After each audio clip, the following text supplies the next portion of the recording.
tonight. Thank you so much for being with us. Thank you all for coming out. Cannupa, many folks here in Denver know you for your art practice. You had an incredible exhibition in 2020 with Marie Watt here at Denver Art Museum. Some folks may also know you for your illustrious recent work in any number of places, from Desert X to Art 21 to Pacific Standard Time. Just to ground everyone in your practice, I'm going to read your bio, Okay. which is, I think, a beautiful description of your approach.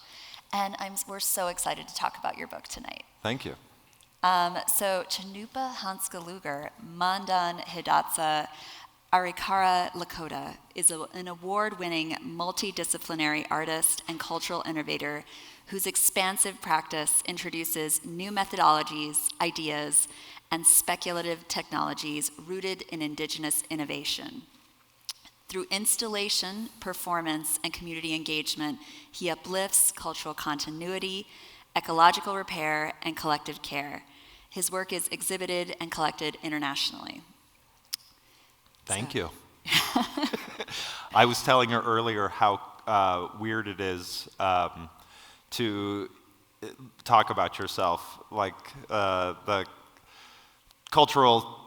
It's like a cultural taboo to talk about yourself where I come from, but it's like probably 80% of what I have to do as an artist, and now that I have a book out, that's a whole nother run at it. Yeah. But Dosha Maragua, Dishkagnahu Netwehudosha, I'm Cannupa Hanska Luger, I am Awache, and I am Mandan Hidatsa Arikara, so I'm also Lakota, as well as there's some European American in there as well. But I live in New Mexico presently. I have family who lives here in Denver. They're in the audience. I can't see their faces, but I can see their hats. So if you see their hats, they'll stand out.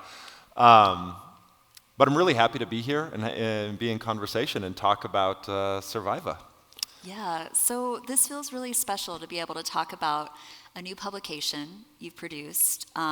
If anyone out there in the audience is wondering, how do we navigate and survive these times? I don't know if that's a sentiment shared by others. This, I think, is a really beautiful entry point to start asking certain great questions about it. And I thought we could begin by just talking about how the idea to create a book kicked off in your mind. Definitely. So I brought the book as well as the source material. The source material is a 1970s field manual from the United States Department of War. It is the Army Field Manual. This book, my wife got me in 2017. I am a hard person to get gifts for, and she is great at getting gifts. So she was doing a project in Portland, Oregon, went to an Army surplus store, saw these. She got me Survival, and the other one was booby traps. And I am like, the United States Department of War wrote booby traps. What are they called? Booby traps? Yeah. Like booby traps? Yeah. All right, And so I was like, that is so weird. But this aesthetic, I love this aesthetic. My wife knew this, so she was like, oh, I got the perfect thing. But like growing up with commodity foods, this like government issue, absolutely plain Helvetica like design sensibility, I have an affinity for. And I'm checking out this book, and I flip to page 5 in the book, and there is an acrostic. And in this acrostic, the A in survival is act like the natives. And I was like, what's in this book, So I start rifling through the book, and there's tons of information around wayfinding. There is information about plants, both food and medicine. There are ways to create simple traps, how to make fire, where to find water. And then there's also like I flipped through this book, and there is a teepee in this book, and I'm like, wait. I'm like, they're really going for act like the natives here. And I started diving into it and looking through some of the text, and I was like, a lot of this information is like, this is like just, it's indigenous knowledge, co-opted, barely acknowledging where the source material comes from, repurposed to US soldiers. And this was first printed in the 50s, reprinted in the 70s. It has since been reprinted again, but this one is the one that I had. And strangely enough, my father, my family's who's out here, our father, our dad, our papa was a Vietnam vet, is a Vietnam vet, and he was in the Army. And because this is a field manual, this is government issue, and I was like, oh man, he probably got this book. Like this one, And I started looking at all of the illustrations and different things like this, and when I decided I wanted to mess with this book was after I looked at the Act Like the Natives. And the images that you see behind me is the process in which I repaired this book. The text in this book tends to not stay with the images. So the images move slower than the pace of the textbook. So you can read it and try to memorize all of this, or you can do like I do, which is give me a picture and I'll figure it out, And so my thought was, I can remove all of this text and repair some of the pictures. One of the big things that I did on the pictures, which just felt so right and really changed the feel of it, is I put braids back on all of the illustrations. And I was thinking circa 1970, whether you're native or not, you know how many braids got chopped off at that point, in history? Yeah. I was like, I'll just fix it. I'll put the braids back on. But it also opened up a whole nother thing for me. And what that is, as an artist, the more successful I become, the gap between my audience and my community gets wide, My art objects, some of the pieces that I've been working on are these projects called Future Ancestral Technologies. And it's a series of wearable regalia installations and film projects. And in fact, my cinematographer is also in the audience. So I see Gabe if I furrow my Gabe. brow. Thank you, Gabriel. Yeah. I wanted to make something that was accessible to my community. So the thought was, can I transform this book with the same sensibilities that I used to create the regalia, to create the Future Ancestral Technologies projects, apply it to a document, and then through the process of mechanical reproduction, make that available to as many people as possible. And that's why I wrote a book. I've never really been in the book game. My wife insists that I have a poetic way of talking and thinking about some of these ideas. And she also told me that my handwriting's nice, which I'm like, that's mad, but then everybody else agreed. Yeah. And we ended up making a font out of my handwriting. And so all of the written components of the book is literally in my handwriting.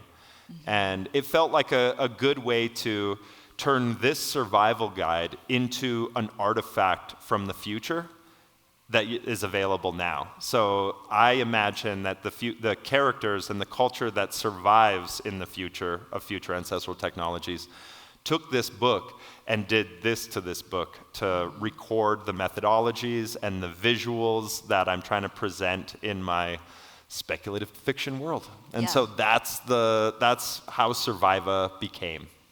I love that. And just to recognize, part of what you're seeing on these pages is an example from the original book, the original manual, and the Future Ancestral Field Guide, which has these adaptations to it. Actually, while we're on this page, this might be a good moment to talk about taking away some of the texts, redactions, and, Yeah. what that means, and then adding back new words. Yeah. So a few things with that. One, as the visual components and the written components began to spread apart in the original document, I'm not somebody who's going to read the paragraphs to retain the information. I need a visual cue, so I was like, okay, I can get rid of a lot of these words. But also the language that was used in those words were they were a byproduct of a military industrial complex. So it was all of these conversations around how to avoid becoming a POW, a prisoner of war. And I'm like, yeah, but number A is act like the natives, and we're kind of POWs in the United States, And I'm like, I think a lot of the native people, not just the ones that I'm referencing, but who experienced the impact of colonialism and then the instructions of empire and forced assimilation, have this, this experience. And so I wanted to fix that. I was like, let's just stick to the language. Because one thing that I thought about in creating a survival guide was, we look at the world, and we're taught to look at the world with scarcity, that there isn't enough, and that this justifies the violence that we inflict on each other. But with enough knowledge, you basically can learn that any place that you're at is going to provide you both food, water, and shelter. And I'm like, what more do we need beyond that? Everything else is things that we have to believe in. So SURVIVA as a document, the redaction is actually a repair.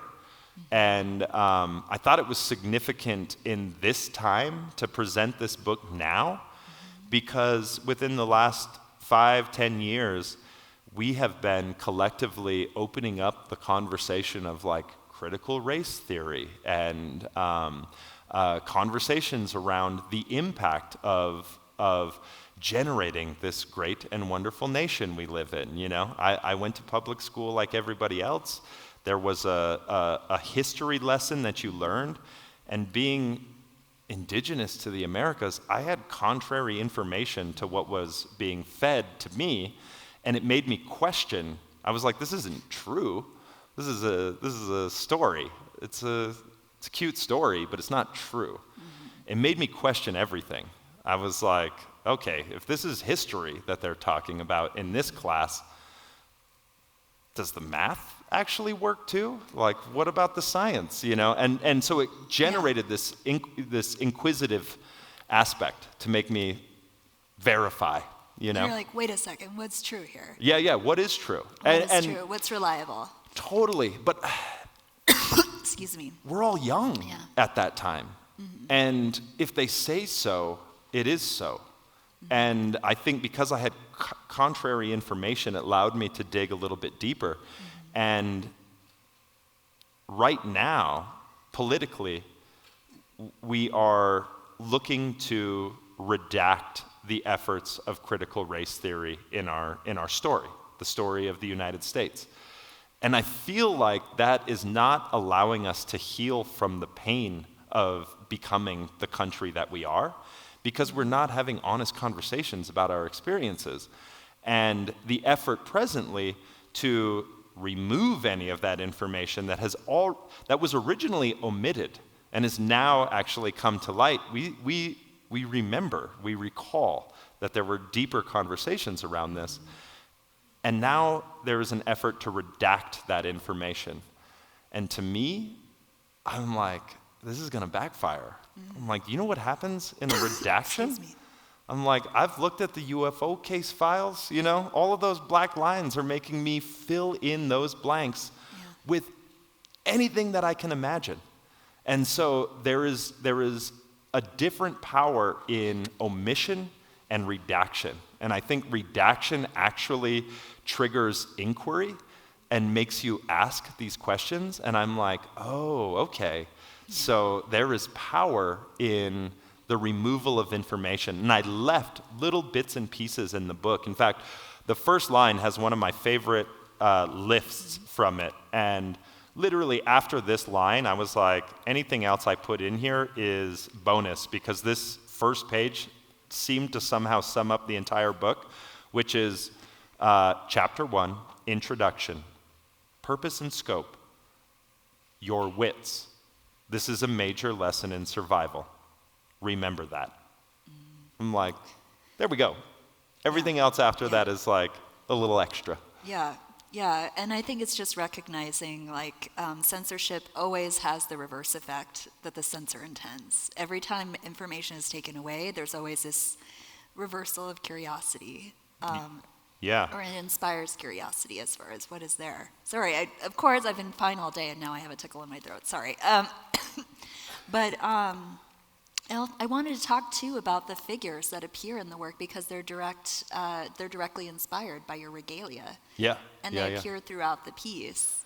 And I loved how you said it was a way to reference the practice and fold it in as part of it, and fold in it within this discourse on survival. Totally. Well, and like the illustrations that are put over the redacted pages and kind of generously taking up space in the book are illustrations of wearable sculptural forms that I created that were a part of this methodology that I call Future Ancestral Technologies. This is like Indigenous speculative fiction, science fiction, futurism, whatever you want to call it. My angle on it is that when I first started working as an artist, I grew up. My mother's an artist, and she had basically fed and clothed us with art, and the market was in control of what the art was. There was a demand for a romantic version of Native America. And in that, I would always, try to express that we are contemporaries, I'm like, we're here now, we exist. And it was more difficult to have that conversation than it was to present us in the future. And so I skipped the present and moved towards future representation, because that would guarantee that we exist here now. In that, and I'm 46 years old, so like I'm not a young man anymore. I'm just a man. I pinched my sciatic nerve. There are things that have happened to me that I'm like, you're not a young man anymore. I'm a father of 2 boys who are like, one's a teen and one's a preteen. Anyway. When I was You've seen some things. I've seen some things. Dude, I've said things out loud to my kids that I never thought I would have to say out loud. But in that arc of my career, I was there when there was a moment in the native art industry where the power that the collector held over what native art was slipped away. Because several of them died in the same year. Oh my gosh. Yes. Okay. And we're talking like 2 or 3. Are we going to name names or? Okay, no. We're no. not. Okay. They weren't collecting my work. They weren't interested in what I was presenting. They wanted to maintain the native language, maintain this traditional approach, and I'm like, tradition? Let's talk about customs. I'm like, customarily, we use whatever we have access to. And coincidentally, if nobody gets in the way, we kind of kill it at whatever else we work with, Horses, beadwork, video, film, like TV shows, like without the market driving what the aesthetic of the work was. And so a couple of these people pass away, and it ripples throughout the Native American art industry. And their collections flooded like every museum that collected Native American art. And in that flooding of it, living artists were competing with the work that they were making from 20 years ago. You know, this is some weird economic stuff. Yeah, Anyway, all of that being said, there was a moment in which museums were like, oh, what is Native American art? And I don't know if you recall this moment. I actually really do. Well, I'm also in my 40s, and I remember there was a tension within museums, encyclopedic museums, between showing contemporary work and historic work by Native American artists in the same gallery, you know. And I remember watching those tensions play out, which feels bizarre to talk about now. Right. But it was this phase. Yeah. And I was in that. I was in that phase. Yeah. So I went future. I was like, okay, I'm not going to do contemporary. I'm going to do future stuff. And then it worked. And museums were interested. And then that funny thing that the United States does every once in a while, or at least the American art canon, so like contemporary art in general, every 5 or 6 years, they open the door to another margin that has been omitted from the canon, you know? And we're in a Native American artist canon opening moment, you know? Yeah. There's something different about it. Like, the benefit from this is, the greatest benefit from it is that there are no Native Americans. I feel like you need to unpack that. Well, once that door gets opened and people are starting to collect Native American artists, they're starting to recognize that we're not a monolith and that we have a variety of cultural variations right here in the US. And it's so contrary to the previous models of a historical representation of us, where, like, regardless of what tribe you were, if this was selling, we're going to do that, you know? And we're going to allow the market to dictate what we look like to them because we want to be seen, you know? Now that we're actually working in the contemporary art world, we can express the nuance, the cultural specificity, and present that in a contemporary sense, which is actually radically transforming who we are as a population. We are not a diasporic people, you know? We are a variety of cultures who speak radically different languages and have completely different methodologies, you know, whether they are, you know, the protocols and taboos that the complexity of the land we live in informed these cultures, you know? Yeah. And I think there's something incredibly valuable in that because land informs culture. And this survival book survives an organism. It survives an individual. It's a part of the American myth, this rugged individualist. This should have bootstraps on it in which it can levitate all on its own. That is not a real survival.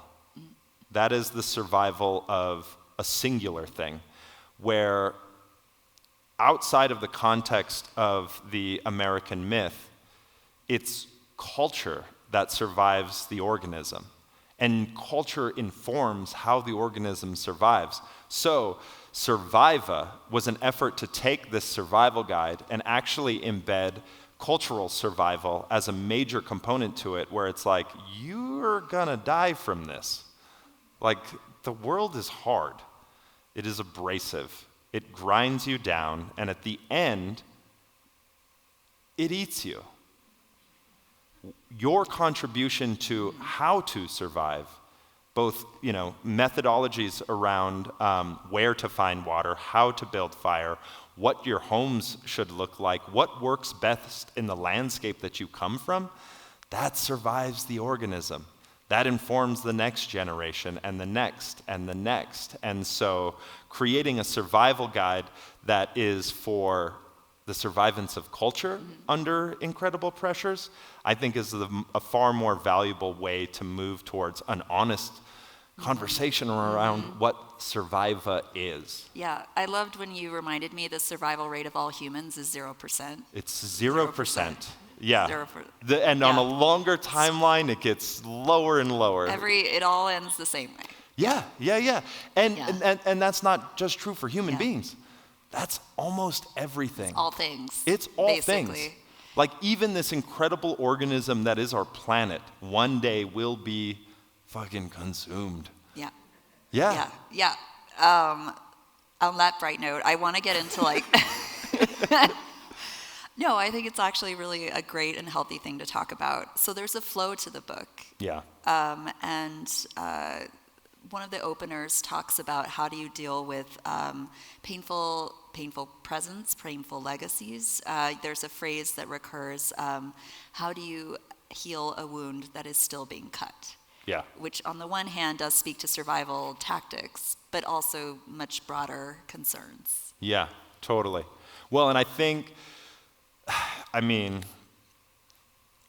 so growing up, I used to have this major chip on my shoulder, and this is just like epigenetic trauma, right? I'm like, you look out across any landscape in the United States as an Indigenous person, and it stings. You're like, oh, this used to be all ours, you know? Look what's taken away, you know? You look at it from that perspective. And in my younger years, anytime I would voice that or react with that sort of angsty sensibility, I remember there was a phrase that always would pop up, which was like, oh, that happened so long ago, like you need to get over it, you know? And I'm like, it happens again and again and again. And like, even just within my lifetime, when I started to recognize the cut again, for me, was at Standing Rock 2016. You know? In that instance, I was like, oh, look, Native people are gathering. Oh, look how the United States responds, you know? 2 or 3 years later, the immigrant caravan. I don't know if you guys ever looked at these things side by side, but the same methodology that was applied at the border was the exact same tactics that they used at Standing Rock. And who are the combatants in this situation? Oh, it's Indigenous people gathering again. We look at LA, we look at Portland, we look at Chicago, any place right now, and you see ICE and National Guard being deployed. I'm like, dude, I've seen these tactics. These are the exact same tactics. And what are they fighting against? Oh, right, Indigenous people in the land. I don't understand how to get over it until you get over it, you know? And this is the wound. This is, how do you heal that? How do you heal seeing that over and over and over again? And why does our existence trigger that sort of response, you know? So just acknowledging history repeating itself and cyclical nature to some of these things. Right. Well, and that being said, I'm going to dive in a little bit further, even like thinking about history, or moreover than history, memory. When you remember something in your life, you change it a little bit, right? And then every time you remember it, not only do you change it, you also re-embed it as a new memory, and it's taking the place of the previous memory. And I'm like, how is history not doing that same thing? And if it's a written history, how is it not allowed to soften or change or learn from it? And I'm questioning at this point, you know, in my late 40s,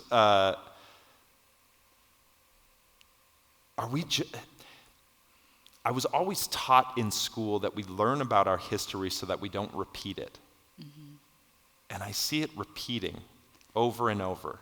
And so my question is recollecting that narrative of history just reinforcing that methodology in the minds of generations after generations after generations? I don't know, we're close to it right now. There are no answers in here. There's some helpful survival tips, There are survival tips. There's some helpful survival tips. But there are huge swaths of redacted information that I really am reliant on you to fill in, from your own experiences. Well, from there, I want to touch on the word you mentioned, which is change and migration, and so and necessary shifts. Or you actually talk a lot about how shift and adaptation is just endemic to all living things. Absolutely, yeah. And it's the irony is that we're so shocked, when it happens. And I'm like, what are you talking about? I don't understand why this is so hard to get. Until you start thinking about empire, until you start thinking about land as resource rather than looking at land with reverence. And my intention is, with this survival guide, you recognize that it provides more than you need if you know what to look for. And in that way, you can look at the land with reverence rather than simply as a resource. And I think it's the resource methodology that reinforces the scarcity narratives. And those scarcity narratives make us scared, and scared things are easy to direct. I grew up on a cattle ranch. I know what happens when you get the herd moving, There seems to be a similarity in that operating on us as a society. And I want to figure out how to shift that. But I don't want to waste any more time trying to dismantle the system that is working perfectly right now. The system doesn't serve everybody, but it is not broken. It's it's ticking away, well-oiled, actually. Right. Well, I think something you shared was actually that we talked about as far as we talk about freedom to choose a lot in the U.S., this idea that what is the point of freedom in the U.S., theoretically, so that we have freedom over our lives and freedom to choose. But I think something you bring up is, but what are the choices you're being offered? Well, this is the power of playing with time. If I can imagine a future that has already passed where we're at right now, there is a way in which there's actually a word for it in science fiction. It's called hyperstition, and it's a great word, but what it means is the exposure to an idea broadly and widely where society tends to manifest these ideas. And that sounds scary-ish. Societal inception. Yeah, it's a societal inception. Yeah. But the submarine, the iPad, the airplane, all of these technologies, the phone, these were actually generated by science fiction writers ages ago. And we got exposed to those ideas. And then we ended up working towards not the person who thought it up, but us, population, the genius that is all of our heads working together, trying to create something that we're exposed to. I read a lot of science fiction, and it falls into these two tropes, right? Let's even dilute it more and see what follows that. Utopic and dystopic, right?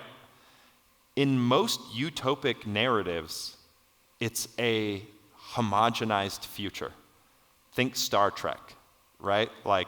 You don't get a different cut on your suit. You wear the same suit. You get a different color for a little bit of hierarchy. You got to keep a little hierarchy in there. But you're all one. And in that, we found a way to move forward as a utopic future. There's still conflict. Where does the conflict exist? When they run into another culture group that's like, I disagree. I love that Star Trek has become, essential touch point. But Star Trek's dope, too. It's great. I'm just saying, as a trope, it's strange. Because on the other side, you have dystopic narratives, post-apocalyptic narratives, these sorts of things. Yeah. And usually, those are chock full of cultures that disagree, And I can't help but see a pervasive narrative that's if it's tribalism, it's bad. If it's empire, it's good. And then they teach us to think that over and over, so it puts in motion the power of hyperstition, allowing us to move towards that narrative. And I am like, oh no, every brilliant thing that has ever happened in the totality of the human experience is where different groups communicate to each other and better understand how to relate to different regions. Like that tension, that weirdness actually ends up generating more incredible because it challenges itself. And we forget how powerful and how generous being challenged is. And so I'm trying to challenge. Yeah. Because the best way to destroy or dismantle any system is to create something that makes it obsolete. You know, it's not to fight against it, it's to have a better idea. And this choice thing that you're talking about, my dad was a soldier, you know. There was this constant narrative growing up because my entire life we've been at war somewhere. And it's like, oh, you like your freedom? Thank a soldier. And I'm like, what is this freedom? I get to choose. But I didn't have the freedom to make a choice. I got to choose between this or that. Who's creating the this or the that? I'm like, that's freedom. Freedom is in choices. So how do you create anything that encourages people to recall that their freedom is actually in generating ideas that are sometimes in conflict with what we have right now, but a point of challenge? Let's not become complacent with it because it's easy, because I don't want it more complex than this or that, you know? I want to see complexity. Complexity actually generates really incredible stuff. Yeah. Well, I've touched on one last thing before we open it up for questions, because I'm sure many have questions for you. But just acknowledging the place where the book ends is a really interesting place where you do talk about paths, options to consider for survival. And then you get to this place where you talk about the inevitability of union, which was unexpected, actually, to be taken through this journey of how are we going to reconcile with each other, how are we going to survive, but actually there's this tendency in the universe to gravitate towards coming together or networks of relationships. And that's where the book sort of wraps up, which I thought was a very helpful place, actually. Well, and it's also the place that we're at right now and where we started and where the whole thing ends. Like, the more we describe something, the further from the truth it is, you know? It's like you get into the nitty-gritties and you lose all the nuance, and then you lose also the relationships. And I think this is a byproduct of how we communicate and how we engage with one another. Possibly, you know, maybe it's anchored in language and like why English has so many nouns, you know? I don't know. I'm trying to figure all of this out. Yeah. But what I am hyper aware of is I'm beginning to realize that I don't know where I end and the next thing begins. That there is a blurry network between almost everything, and it's relational, you know? Science moves towards like, let's find the tiniest particle, but then the vast distance between those particles is a relationship. We look to the stars and we see these solar systems and galaxies, and we're trying to anchor in on like the planet component, and I'm like, what is in between all of that? Well, it turns out most of the universe is relationships.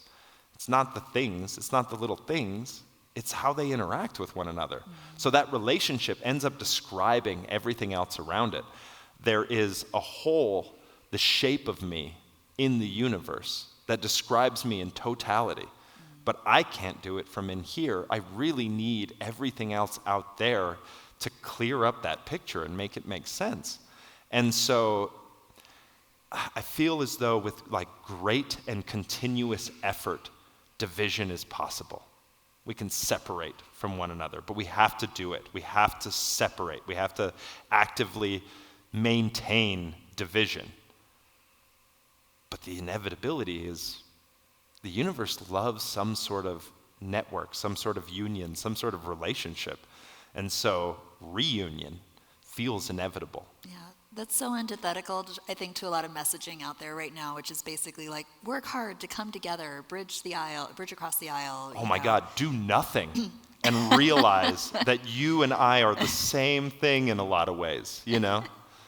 Yeah, do less. Just do less, allow each other to exist. Yeah. And if it's continuous effort you need, let's remove it from division, you know?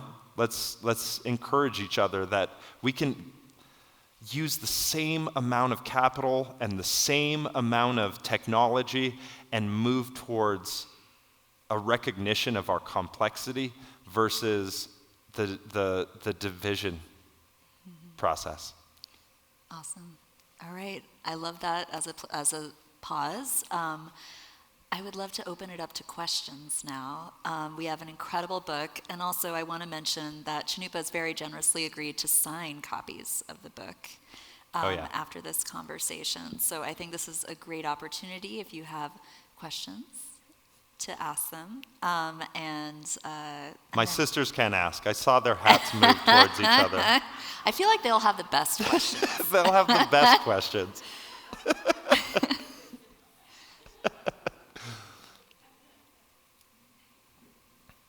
Sorry, I can't see anybody really from up here without making this face. Okay, hi. You mentioned that most sci-fi falls in the bucket or the camps of utopia or dystopia. Do you have any examples of like media or books that show not an empire, like an example of that being a utopia or some sort of messy middle that's attempting to find how multiple cultures can exist? You know, Octavia Butler, Octavia Butler was highly influential for me, just being a science fiction fan. I'll read garbage, like I don't care, you know. And every once in a while you fall across something that's like truly inspired. Yeah. And the parable of the sower and that whole chain of thinking actually allowed me to learn and understand something, that technology is like a mechanism right now, right? Like we're all about tech industries, but it's all just mechanisms. And it was Octavia Butler in Parable of the Sower that made me recognize that technology is not the mechanism, it's the idea. Mm-hmm. It has nothing to do with the sci-fi Blade Runner style tech, you know, but rather, what are the ideas that generate that sort of technology? Technology, the mechanism of technology, will only follow and amplify an idea and make it faster or smaller or more amplified, whatever it does. And you know, at this point in my life, I'm like, this whole tech industry, it feels like fire and wheels still, you know? It's like faster fires, smaller wheels. I want to see some genuine new tech, and I think that exists out there in the realm of idea making, and then exposure to those ideas, and then those ideas collectively we move towards, you know? So I want to open up those channels. But Octavia Butler was definitely somebody who was a big inspiration from that component. Gather the seeds, yes. Yeah. It's set in 2024. Yeah. I love thinking about. Ursula Le Guin, also pretty cool, interesting. Yeah. Other questions? Yeah. Where does AI sit in your world? Is it a connector or a divider? Should we leave it alone? So one of the technologies that I like to talk about is more than human kinship. And this is just an indigenous idea that I think could actually benefit us greatly. And it's a recognition that we're not that amazing, you know? That there are other amazing things out there, and if you build relationships with them, we do it anyway. The funny thing is we do it anyway. Like, you think of biomimicry, as a model for engineering and stuff like that. That's looking at nature and realizing that nature did a really great job. Maybe we can mimic it, I think AI, there are parts in my book where I talk about it, but I call it familiar rather than AI. Because I don't think we got very good definitions on artificial or intelligence, but I do know that if I wouldn't want to be called that, And if I could think about AI as a more than human kin, how do we generate a relationship that's one of care and generosity versus servitude? Right now, we're using it like a slave, We change the name every once in a while, but we're doing the same thing. This is why one of the tropes in sci-fi is robot friggin' apocalypse, where they come and wipe everybody out. I'm like, you're a maniac. One, you're saying brown people. You said robot, you wrote robot, but you're writing a story about the fear of the working class revolting against you.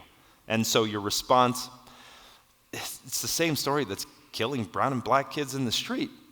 This is a preemptive attack out of the fear of retribution, And I'm like, all we really want is just like joy. You think if you got your knee up off my neck, I would waste any more time with you? Like, life's too short. I just want to be able to do something amazing, something beautiful, something without the pressure and the weight of subjugation, And it's quiet and it's soft, but once again, hyperstition. Let us reinforce this idea that the subjugated will revolt and wipe you all out. So I'm like, how do we change our relationships with our technology, with AI? And maybe get started now versus, I don't know how many videos I've seen of like machine learning robots trying to figure out how to walk and some dude coming over and kicking it, or slamming it over. I'm like, it's a baby. My God, be gentle, Like, you want it to work good. You think a stick's going to do the trick? Like, give it a fatter carrot, So I call them familiar. I don't know how it plays out or what it looks like because I'm real close to it, but it is right now something real that we need to think about. And I actually was talking to a linguist, and he told me something that I'm actually going to push on to all of you.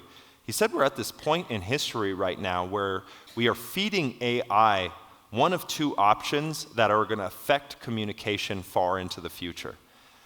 AI is being used to teach people languages right now. It's also being used to translate languages into whatever language. Whichever one we choose right now is going to affect our future. Choose translation. Choose translation. Because that's going to save so many languages. And that's going to be profoundly useful for our future generations. And I'm not saying don't learn another language. I'm just saying use the translators. We think we vote with our dollar with that freedom that we have, or with our chads. It's our dollar that we vote with, how we use the technology. And I encourage people to use translation apps and put our movement towards sustaining more languages than reducing them down to a few. I feel like when the robot takeover happens, they're going to be nice to you, Cannupa. I say thank you to the friggin' arm that lets me out of the parking lot. I am like, thank you, bye. Yeah. Love it. I don't think they're going to be mean to anybody. If they're intelligent at all, they're going to search joy rather than retribution. That's what I've experienced in my life, and I think that narrative of robot fucking takeover is just a very old trope that is reinforced through our storytelling. I hope hope so. Yes, let's hope for that. I could be wrong. Other questions? I believe you made a comment something like the best way to make a system change is to make it obsolete with a new idea. Just wondering, like, what systems would you choose to make obsolete, and what would be your new ideas for those? I mean, the ideas, I think, come over a longer span of life than I have. I don't know if I could. I will tell you one thing. If I tell you how the future is going to be, it will be a fascist narrative. Like, I have a problem with futurism in general because it tends to influence in a way that feels fascist. You know, this is the future. This book is a future. It is not the future. This is one cultural narrative for a small group of people who survive. They're not the only ones. Your stories are the other ones, and there's more of us then than before. But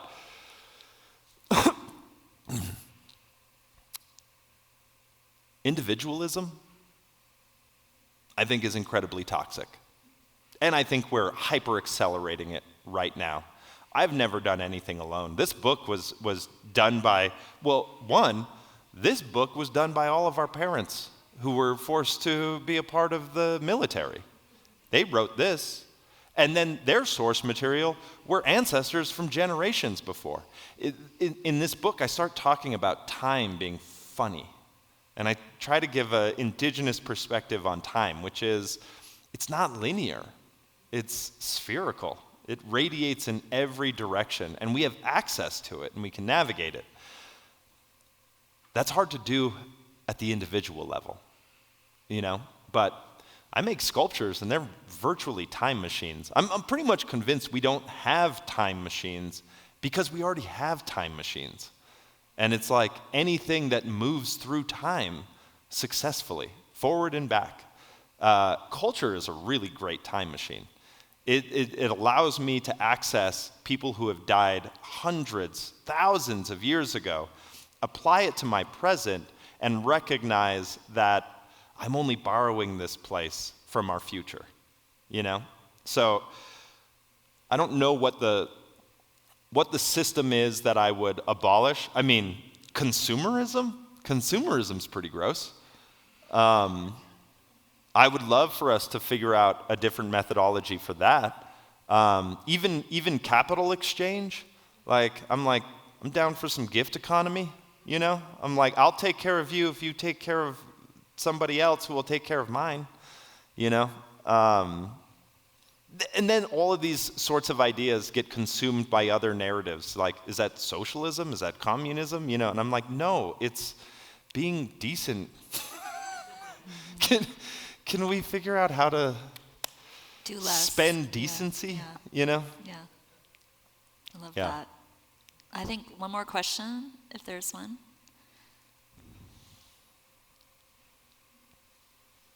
Mañana. What's up, Cannupa? Hi, Gabe. And I'm forming this question as I say it out loud because I was trying to figure it out. But you're going back to, like, you were talking about, like, there's dystopian, utopian, and you're inspired by science fiction, as am I. And, like, I think about, like, something like Star Wars, where it's like this, like, rebellion and empire, and that's kind of like every story is this, like, cyclical nature of, like, you know, there's the empire, rebels come up, they defeat the empire, they become the new status quo, they become the empire, so on and so. It's like cyclical thing that happens, and you talk about, like, time being, you know, cyclical in nature too.